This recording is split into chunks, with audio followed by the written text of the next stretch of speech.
Hey, this is the Doug Stanhope Podcast with Chad Shank, Brian Hennigan, and Ggreg Chaille. If you listen to the whole thing, you'll understand this whole opening of this podcast because we have a lot of great things to talk to you about tonight. Brian has some strange Uber obsession. Chad Shank likes to say stuff funny, and Ggreg Chaille, he likes to cut away to drinks. Hey, let's do that right away, and we'll be back with Brian Hennigan talking about his Uber obsession.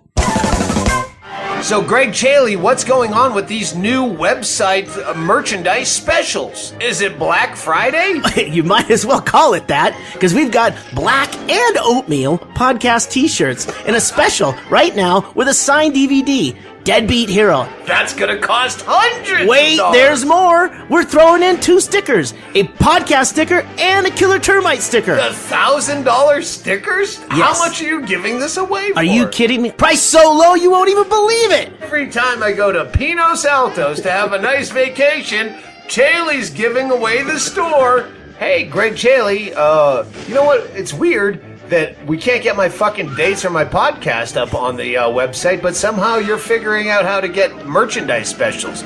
That makes me a little tentative about your whole angle, plus my smashed bumper. I think you're out to get me. So go to the website and check out these sales, and if you're screwing me, Ggreg Chaille, I'll get you back! You'll be the last to know. Hey, this is the Doug Stanhope Podcast. This is the after show. What does that one guy always do after that? John Hines? No, after Breaking Bad and after like the fucking zombie show. Oh yeah, the Talking Dead. We're talking Stanhope. I don't fucking know. Your wife, Chaille's wife, is sitting behind him with her orange hair, crocheting coasters for our drinks. Here's the first one.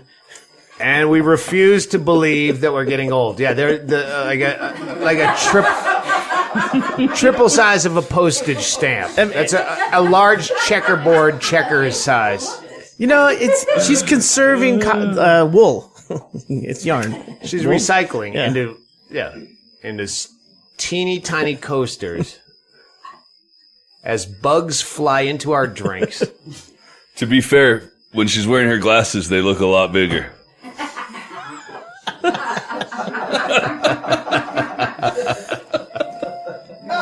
This coaster is so small, if I folded it in 2, I could eat it. Brian, I wanted to get you wound up on this Uber thing. Oh, yes. The Uber thing. Well, get on the mic, because when Bingo was just in Dublin on her way to a wedding in France, they warned her. Like cabbies, I always love to bring up Uber in LA to just get a cabbie rankled. Awesome. So great. But they're in LA, they're riled up. In Dublin, they warned her to not get an Uber because it's like France where they're having massive. What the fuck are you doing with your phone? Talking to people? Really? Call my fucking editor and say, text him going, hey, I'm on a podcast with Doug Stanhope because he doesn't know what to do with his fucking book because you don't get back to him with notes. But they're fucking rioting. Like it's like 60s union shit where it's just scare tactics. It was scare tactics with like burning barricades in the middle of the road. Civil rights level. No shit. Okay, well, and what? I don't know. I thought you'd have a fucking opinion. I thought you'd stop talking to your fucking phone. It's what Norton does when you go on O&A. He just stares at his phone. He's still hilarious, though. You're not doing the Norton part of being hilarious while you stare at your phone for an entire podcast. I was marched over here to give an opinion about Uber, which you've already given. Yeah, and I wanted you to pontificate. Yeah. So, having lost the match, you passed me the ball. Well, it's like,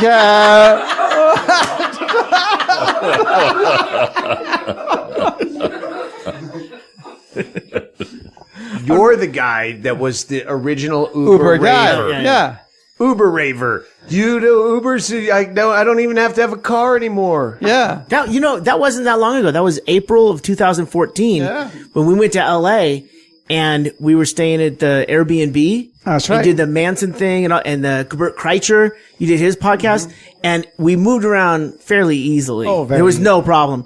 Well, Tracy and I just got back from Los Angeles. It is fucking insane how easy it is. And it's like $3. I mean, to go a distance that you would go, that's too far. But more $3. But more importantly, it's the whole idea of not being ripped off. Absolutely. Anytime I used to call a cab anywhere, I'd fucking Google map it. I'd have fucking printouts. I'd go down there ready to be ripped off. I've had people pick me up from the central LA where I live, and they hear my accent and they think, "Oh, tourist." And I've said I'm going to Silver Lake, and they take me towards Beverly Hills. And I said no, which is opposite directions. Opposite directions, and clearly opposite directions. Oh, sorry, I misheard you. No, you tried to steal money from me. That is literally what you just tried to do. Yeah. You tried to take money out of my pocket. So exactly. I didn't even think of the rip-off angle. Oh, I just all the time. The point is, unlike union strikes where people are like, "Yeah, go worker," consumers are on the side of Uber. Yeah. The only people against Uber are the taxi people. Everybody, all the civilians, all you fucking Joe lunch buckets, everyone's on the side of Uber. It's cheaper. It's more. And then you do get scare tactics, some of which have some legitimacy. Like they'll highlight the fact that Uber or Lyft or whoever doesn't correctly criminally screen their drivers, and one or two of them have convictions. Well, for that argument to have any validity, then there can never have been a taxi driver on passenger crime, which would include theft of taking me to the wrong place. Exactly. Purposely. Yeah. I'm really ignorant about all this, but do Uber drivers make money doing this? Yes. The minimum I just researched this because I was concerned with whether you should tip or not, because Lyft has a section at the end of your ride you can tip $1, $5, $10 or other, right? And that's part of the app. With Uber, they don't have that. And there's this whole thing of like, well, no, it's included in there. It's not included in there. But there is an agreement when that driver picks you up that they're going to do it for the amount of money. And there's no need to tip on top of that. In fact, when I've tipped, they've been surprised. Yeah. And Brett Erickson said that. He goes, there's an agreement here. I can't not tip. Yes. So, oh, well, we're a different kind of waitress. But what? You just eat your breakfast and get the fuck out. Well, I have to do this. Weird. I guess my point of view, is that taxi drivers are probably not, I don't know this for sure, but not in the highest tax bracket as it is. If they're making all this money off people, then what are Uber? The problem is that to making? become a taxi driver, they've bought into the whole build-up and the medallion thing. Therefore, they've invested in a system that doesn't exist anymore. Oh, that's artificial. Just like the guy who invented cassette tapes, and he's getting a fucking penny off of every TDK you buy. And wait, no, I'm going to riot against CDs. And I'm going to smash your windows and set shit on fire in the street and stop traffic. I heard a great story the other day from this guy who's a fan of yours that I've become friendly with, who's in the music industry. He's been there for a while. He was telling me about in the early 90s, one of his buddies that he knows was negotiating with Columbia Records. And Columbia House? No, not Columbia House. Okay. Columbia Records. And at some point they were down to like their nickel and diming, and he's trying to get whatever he could out of them. And he said, "Okay, I'll tell you what. Can I have all the digital rights?" And they're going, "What? What do you mean digital rights?" We can put the music digitally. I'll take that. And they went, "Okay, fuck, yeah, sure, take all the digital rights." Worthless. This fucking idiot wants digital rights. Yeah. Fucking blowhard. With his fingers? Yeah. Here's my digits. Early 90s. One day you'll listen to it out of the air, asshole. Yeah, it'll just be in your brain. Seriously, I think I cut to it was like last year, they're or whatever, they're going, this guy owns everything we have. We basically only own, Yeah, there's not much cassette market. Yeah. That's fucking brilliant. Yeah. But to answer Chad's question and to let everyone else here know, the average that a Uber driver makes is between $19 and $35 an hour. Nice. And that's based on their agreement when they sign up with So Uber. my question is, why are people not rioting against taxi drivers? You want to fucking throw all these things. How about fucking consumers riot against taxi drivers? Well, They go, in effect, they are. Fuck you. No, like bricks through fucking windows and make taxi drivers afraid of being taxi drivers, much less them making Uber drivers be afraid. They were warned, don't take an Uber. Yeah, that's Fucked At up. the same time, though, I mean, there are some cities where it doesn't apply. Like or it doesn't work. Well, I was in Barcelona last October, and it was like, wow, taxis here are everywhere, cheap and honest. And there was like, there was no sort of demand. You know what I mean? It was just like, wow. They wouldn't go into that why market. Uber wouldn't take off here because they're literally everywhere. Why don't we have Uber in Bisbee? Oh, You couldn't even have a single fucking taxi that worked here. And think of who's be a fucking driver here.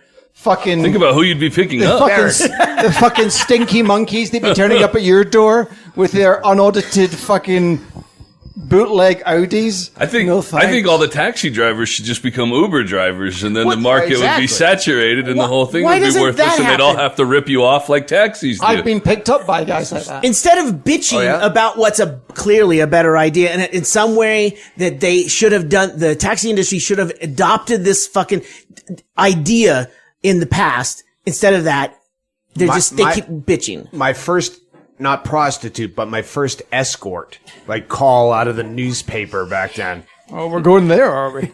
No, she was a vice cop in Boise, Idaho. Remember? And she said that when she found out how much money they made, she switched fucking teams. Sure. And that's what taxi drivers should do. Yeah, just drive a fucking Uber, asshole. But I would imagine, because I've been picked up by at least two guys who Prostitutes or hookers. Uber drivers? I've had two guys that were hookers Let's hear your story first. pretending to be. You didn't quit drinking, though, Two did taxi you? drivers turned Uber drivers, and Started one of drinking them more was obviously an ex-taxi, so it's kind of a giveaway. It's a nice yellow Lincoln you have.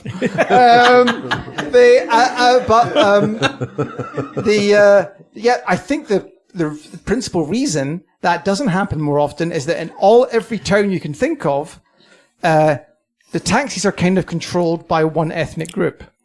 And therefore, when you leave, you're kind of betraying your ethnicity. You're part of a gang. Like Minneapolis is all the Somalis. In Canada, remember that guy? I You kept talking, asking. I kept like, why talking do to him. Chaille it was morning. You're hungover. Your stink lines coming off you from booze. And you don't want to talk to anyone. And Chaille just kept chatting with this guy in Winnipeg. So that I could add to this podcast right now. He was I think it's different in Canada. Chaille always plays the long game in Winnipeg. That's why I call him Winnipeg Sam. But he's so interested in where he came from and his culture. And What was his religion, Doug? I don't know. Sikh, because he wore that turban, and that's how I figured out that they all wear. I would have got that on multiple choice. I would have got that. You would have hit none of the above. But it was very interesting in that his life and his family, even his extended family, based on that medallion. Yeah. That he had that cost $100,000 or whatever the fuck it was. That's like buying stock. But you fucking lost. The stock fell out. But that cab never stopped running. Him and another guy ran that thing for 12 hours a day, forever. And I just think that guy was given the two opportunities of you buy a medallion for $100,000, or we send you back to your home country where they fucking shackle you and beat you. And he came in legally. You didn't listen to one bit of that, did you? You're still a cab driver, but you pull people in a rickshaw. But all you'd have to do is get a $25,000 Prius.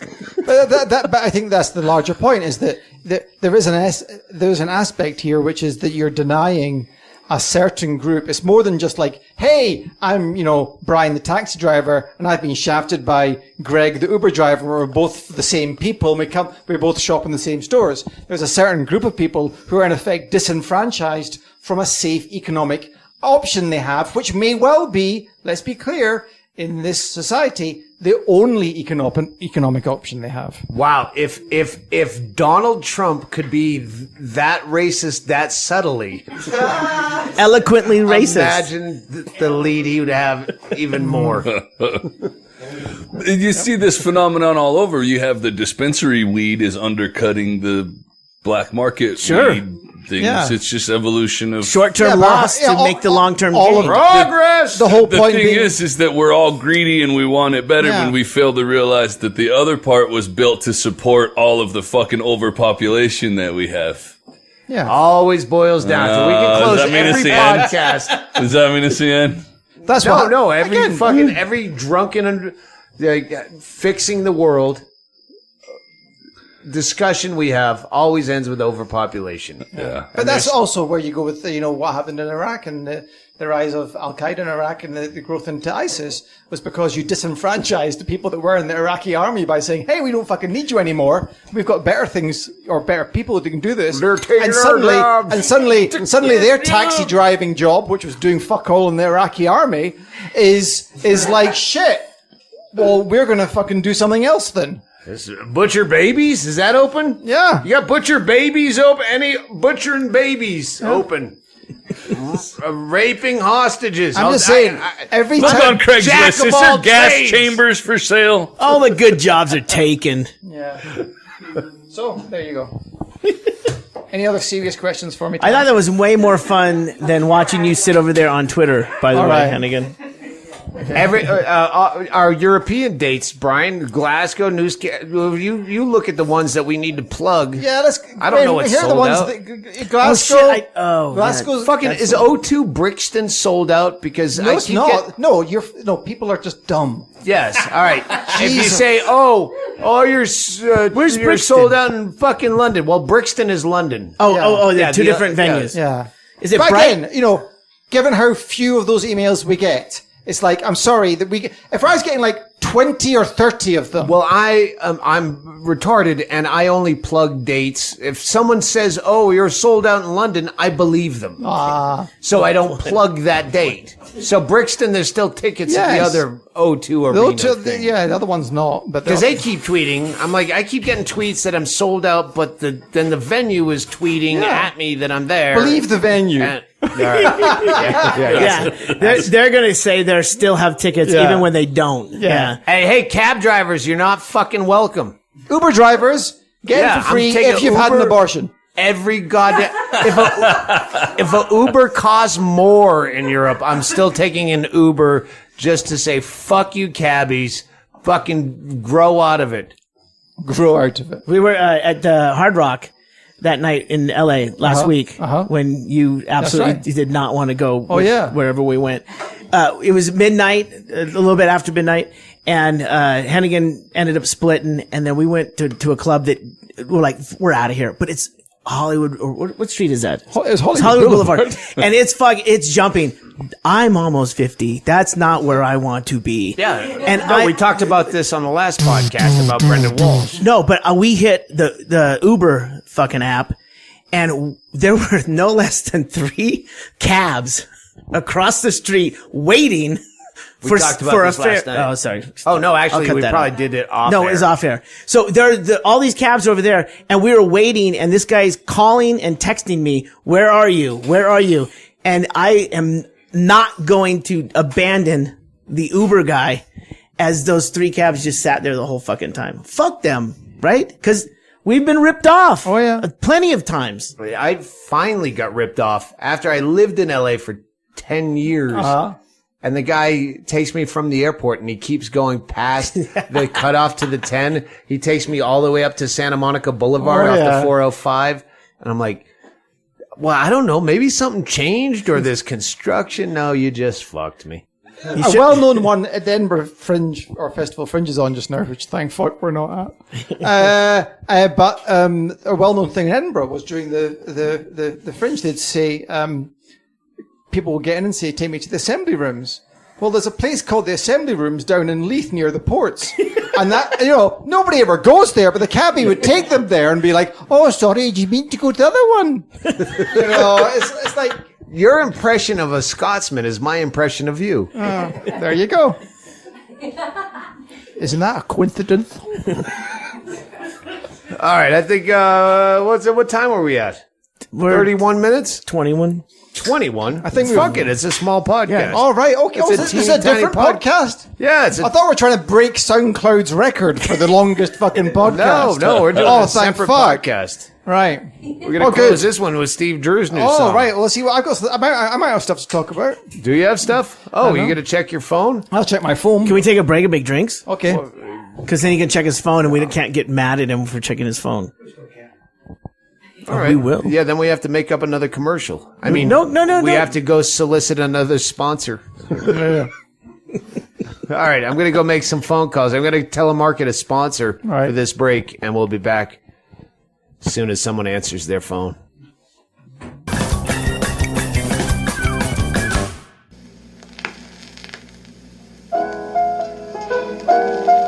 Hey, Steelstone Industries, people. That's the hot thing right now, trending on Twitter. Steelstone Industries in Holton, Maine. If you need asphalt work done and you're a municipality, because they don't really do private work, they mostly do cities. So if you need asphalt done and you're a city, go to 154 Steelstone Road in Holton, Maine. It's just past where the old dump used to be.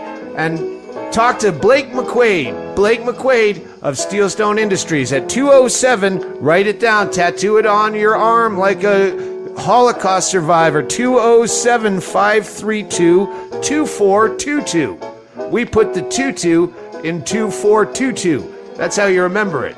It's one of those things that makes you remember. Mnemonic device. Thanks. And here's this message from Blake McQuaid. Hi, I'm Blake McQuaid, and if you need asphalt, you better be a fucking city. We don't do personal stuff. All right. And now back to the podcast.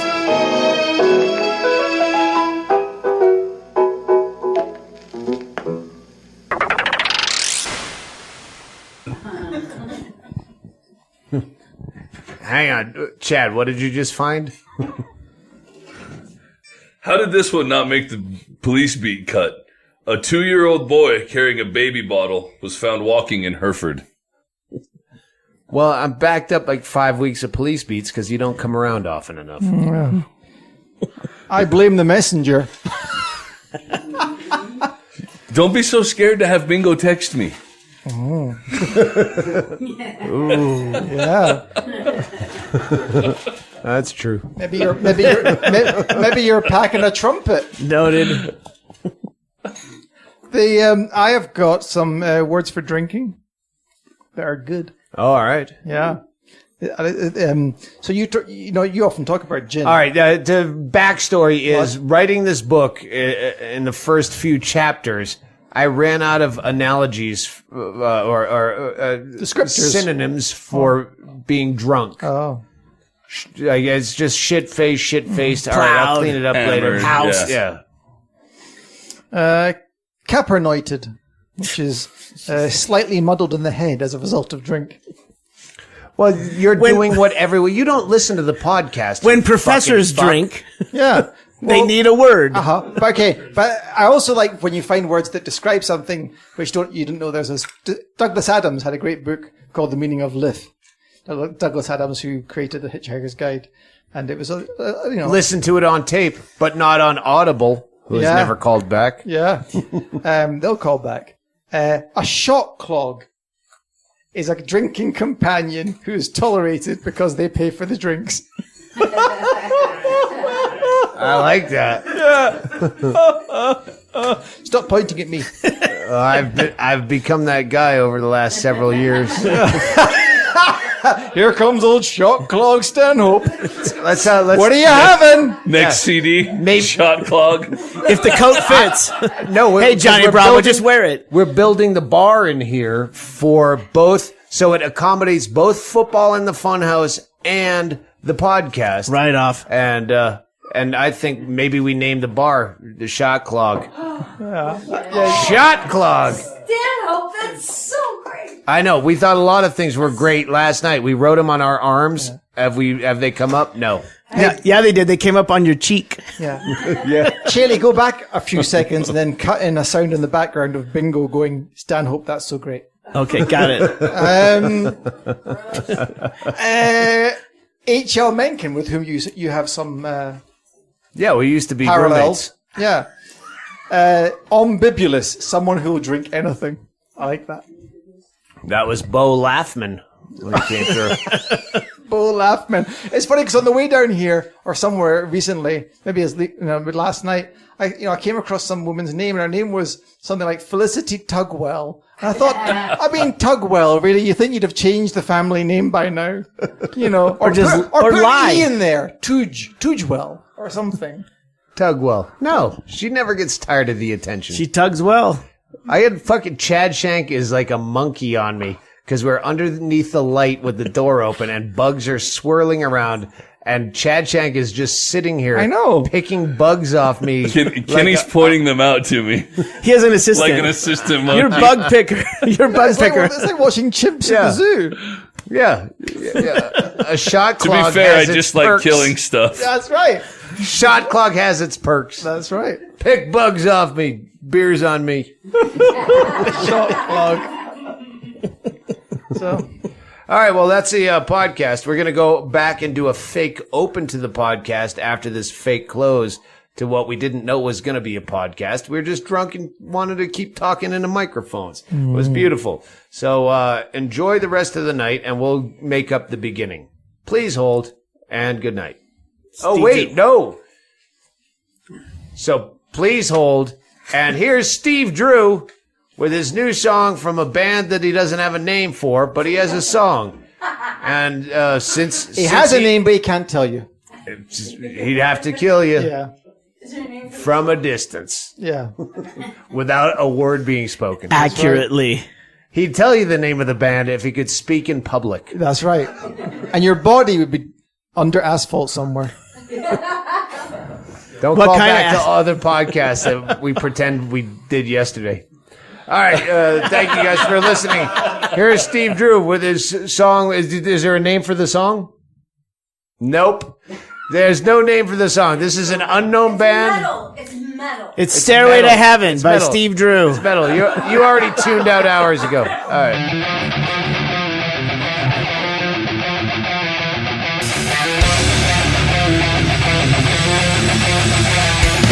With the caution